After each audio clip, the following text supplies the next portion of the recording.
dreams at night. But this old man sitting next to me, dreaming of things to be. Ain't he a little like you and me?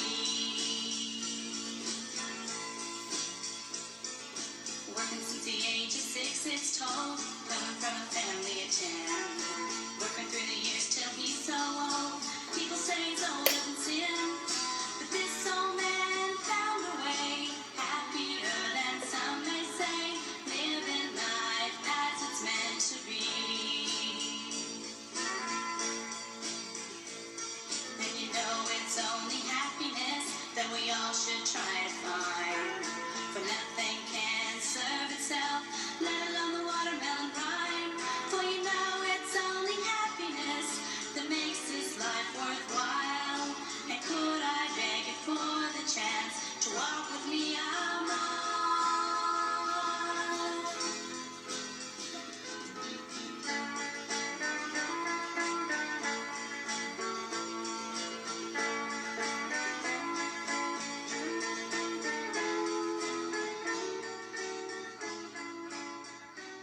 Well, welcome to Best You Discussion.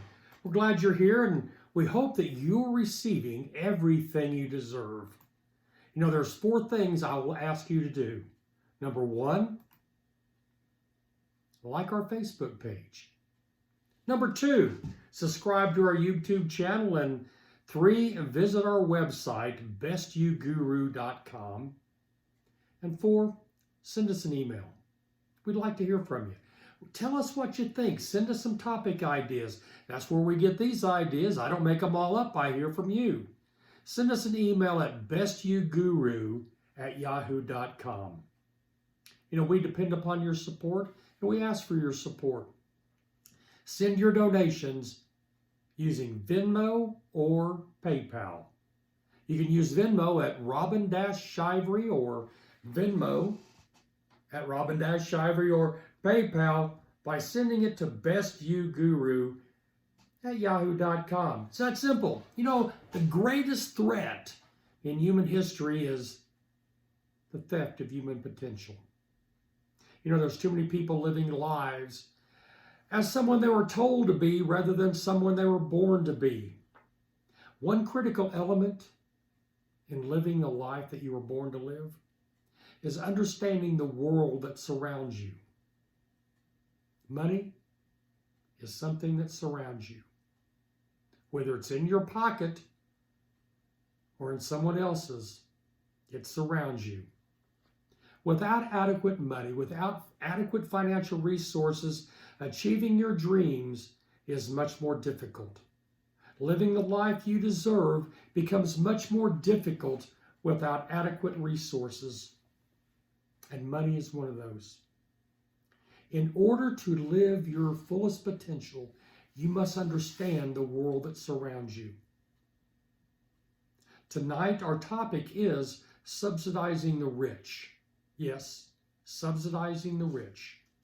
But first, let me get to some questions and concerns and issues from our last discussion. Number 1, GDP, which we spoke of last time. GDP is the final goods and services of a country's economy. The final good is the key term here, because let us take an automobile. All the parts of an automobile is not included in the GDP because then you'd be reporting multiple items. It is only the final product, all the parts, once assembled as a car, becomes part of the GDP. Number 2, GDP does not include resale items. First, it'd be hard for them to do that, to capture that amount. But more importantly, selling your car to your neighbor is not included in the GDP. You know, paying your neighbor $25 to mow your lawn is not included in GDP. Paying that 50 cents for the lemonade at the lemonade stand is not included in the GDP. All the items that are not included such as the lemonade, paying your neighbor to mow the lawn. That's included in the underground economy, and that, my friends, is a number that it's hard to capture. But GDP does not concern itself with that. And the third issue raised, the GDP does not measure quality of life. It doesn't. It is more like the flow of products and services. It is not measuring the quality of life or even the quality of that product or service. The impact of a sale of one $70,000 automobile is about equivalent to about 500 vials of insulin. And I'll ask you, which is more valuable to the quality of life?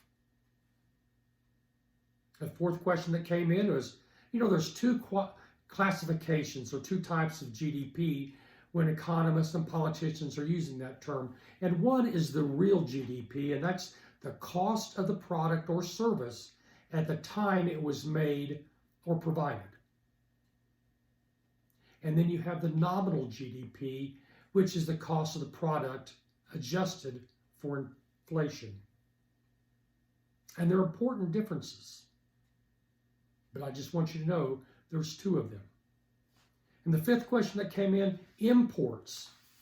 No, my friend, imports are included in the GDP. It is exports. They're not included. The sixth concern, GDP is used to provide average income figures. But remember, as we have discussed previously, average income is misleading. And it's used frequently by politicians who are just trying to capture your vote by telling you average income is up or average income is down. What you should be concerned with is median income, because that's a better gauge of Main Street health. The seventh issue that came in is GDP is a macro measurement. But at the micro level, where you live, where I live, where we all live, your income is more relevant to you than the GDP. A home run is a great measurement tool. It is. It's exciting and it's a great tool. But only if you're playing baseball. It doesn't do much good in football to measure home runs. Population size has a great impact on GDP. So don't let that fool you either. Because remember, in the 1970s, women entered the workforce at unheard of records. And the mere fact that they entered the workforce raised GDP by 15%. But did quality of life increase? It's another measurement. Child labor helped increase America's GDP at one time. But does anyone suggest that a 10-year-old return back to the factories to increase GDP? I hope this helps explain GDP more relevant to your situations, because it is important. We hear it all over the place. We hear it all the time from politicians and pundits on TV telling us how great the GDP is. But if you're bankrupt, if you're broke, if you're hungry, if you're starving, the GDP is irrelevant. Median income is relevant. So our topic tonight, subsidizing the rich. Did you ever stop and think and really think about how much of your tax dollars fund the lifestyles of the top 10% or even the top 1%? Have you ever stopped and asked yourself, should state-funded tax breaks go to out-of-state or international corporations? Or should they go to local businesses? Should local taxpayers fund international businesses that pay no taxes. Those that know me know I'm a capitalist, and I find the writings of Adam Smith to be very important. You know, Adam Smith warned us of the commercial society. He warned us against economic inequality and what he termed the laboring poor. Capitalism was not written as a business model. Let me give you an example. The Walton family is worth in excess of $220 billion. One family worth over $220 billion. Now, I'm a capitalist. I'm not here to say that's wrong. But let me highlight an important factor of how they maintain that $220 billion. According to the Government Accounting Office, the GAO, Walmart ranks among the top 4 companies with the largest number of employees receiving SNAP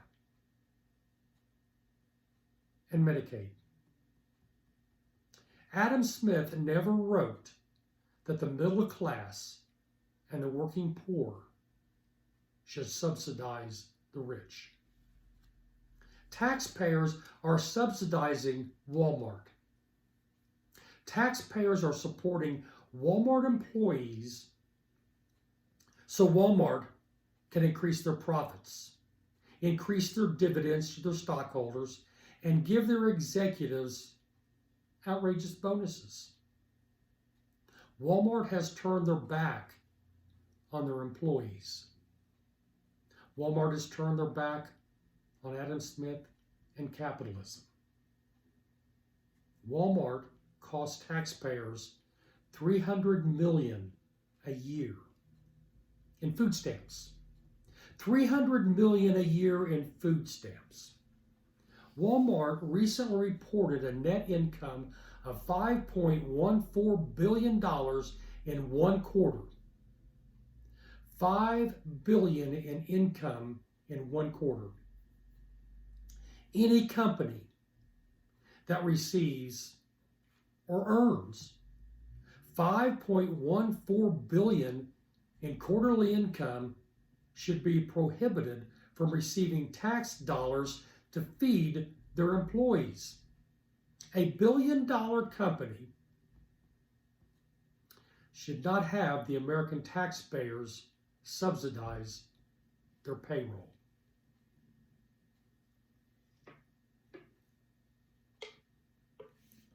The company that sells the most hamburgers in history, McDonald's, reported a net income of $1.7 billion quarterly income. In one quarter, $1.76 billion in one quarter. The American taxpayers are feeding their employees, helping increase their profits, keeping their stock dividends high, and their executives receiving outrageous bonuses. Walmart, McDonald's. You know, a single Walmart store costs taxpayers between $904,000 and $1.7 million per year. Per year. A single Walmart store costs on average between $900,000 and $1.7 million per year, and you're footing the bill. Now, the big four, I'll give you a clue here. The big four are McDonald's, Amazon, Kroger, and Dollar General. That's the big four. About 70% of the 21 million people receiving federal aid work full-time. 70% of the 21 million tax-paying Americans receiving federal aid work full-time. Inequality will destroy capitalism. The richest among us are not entitled to be supported by the poorest among us. This is not capitalism. It hurts the poor, it hurts the middle class, and it harms American democracy. But when it is suggested to raise the minimum wage above poverty levels, let us hear what the rich and powerful, influential have to say. Let's hear what the American leaders have to say. Senator Marco Rubio opposes increasing the minimum wage. And you ask why? Why would Senator Marco Rubio, a champion of the working class, oppose increasing the minimum wage? He says, and I quote, "I'm worried about the people whose wages is going down to zero because you made them more expensive than a machine." Senator Rand Paul says, and I quote, "When the minimum wage is above market wage, it causes unemployment." When the minimum wage is above the market wage, it causes unemployment. That, my friend, is called economic bullshit. Market wage is the lowest wage an employer can pay to attract and keep employees. The market wage is the price of labor determined by the labor market. And what he says sounds all fine and good in theory, but in the real world, the government is subsidizing the labor force and thus skews the real market wage. Now, Senator Rand Paul is either misinformed or a liar. Senator Ted Cruz says the minimum wage consistently hurts the vulnerable. Now, I will not insult Senator Cruz's intelligence by believing that he actually believes the words he says. In fact, I will not insult the intelligence of any of these politicians by assuming they actually believe what they say. They're just hoping you do.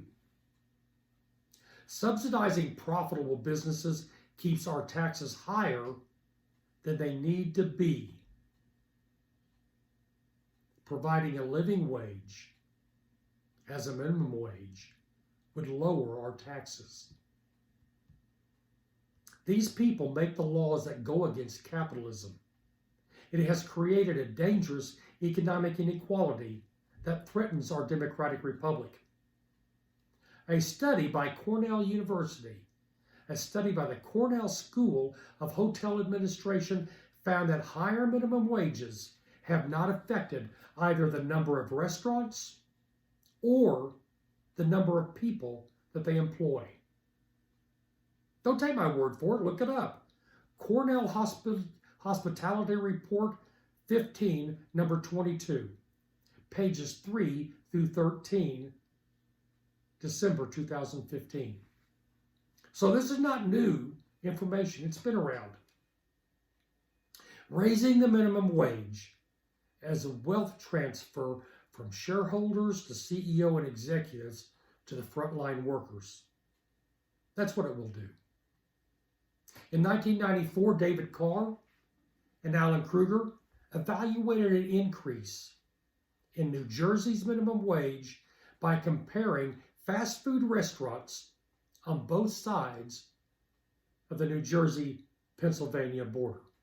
They concluded, and I'll quote, "Contrary to the central predictions of the textbook model, we find no evidence that the rise in New Jersey's minimum wage reduced employment at fast food restaurants in the state." Again, do your research. The study was published in the American Economic Review 84, number 4, September 1994, page 792. Now, you can look it up yourself. Do your own research. Either believe what the research shows you, either believe in the facts and believe in the truth, or believe in the talking pundits who want your vote. You know, American workers are increasingly more productive and yet becoming more dependent upon taxpayer support. And it's usually one political party that say they're for free enterprise, but they're against raising the minimum wage. Are they for capitalism? I suggest not. American taxpayers are feeding those at the top 1%, not through voluntary buying of the products, but more by supporting the top 1%, the top 10%'s workforce. The economic elite are being subsidized by those earning minimum wage. I ask again, should taxpayers continually subsidize a business that makes millionaires and billionaires out of the owners?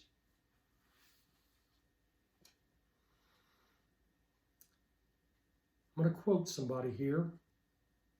They who feed, clothe, and lodge the whole body of the people should have a share of the produce of their own labor, as to be themselves tolerably well fed, clothed, and lodged. Now, it wasn't some socialist that said that. It wasn't Bernie Sanders. It wasn't some socialist that wants to do away with all the rich people. That quote came from the father of capitalism, Adam Smith. So I suggest the next time someone talks to you of capitalism, ask them what Adam Smith had to say about the subject. After all, he wrote the model for American capitalism. I ask you to send questions and comments to bestyouguru@yahoo.com. Again, we appreciate and depend upon your support.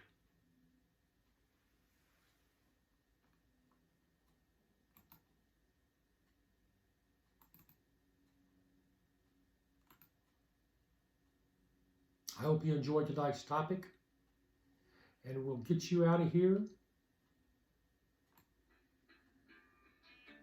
with some tunes from one of our good friends, Amy Hendrickson, and her song, The Machine. See the aristocrat pulling rabbits from his hat. Oh, well, I didn't know it worked like that. Sounds great until you do the math. And now people waking up, poking heads out of their stuff. What an expensive turtle shell. Well, it's probably just as well because I don't want to be the machine powered by the American dream.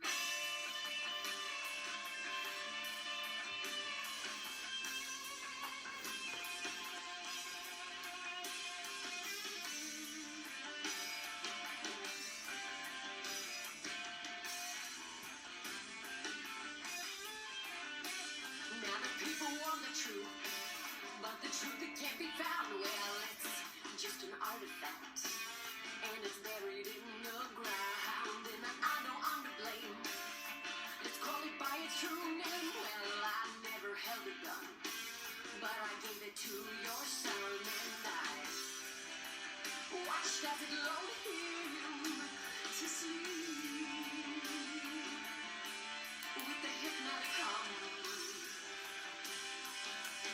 of the machine.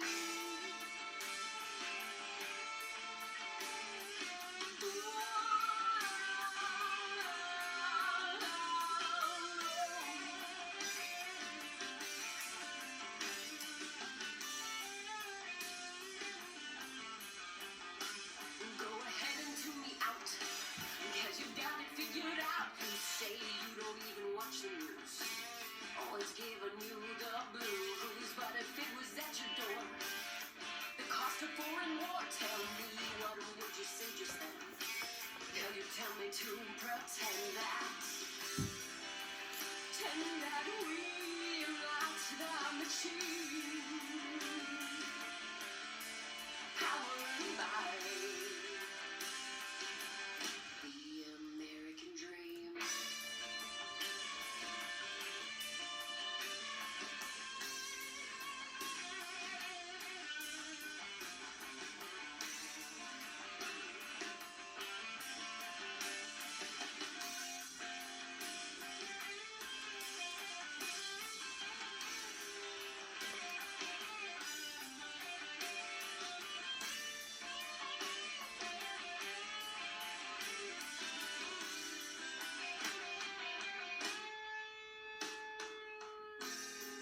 Here she goes again. There she goes again, speaking her beliefs.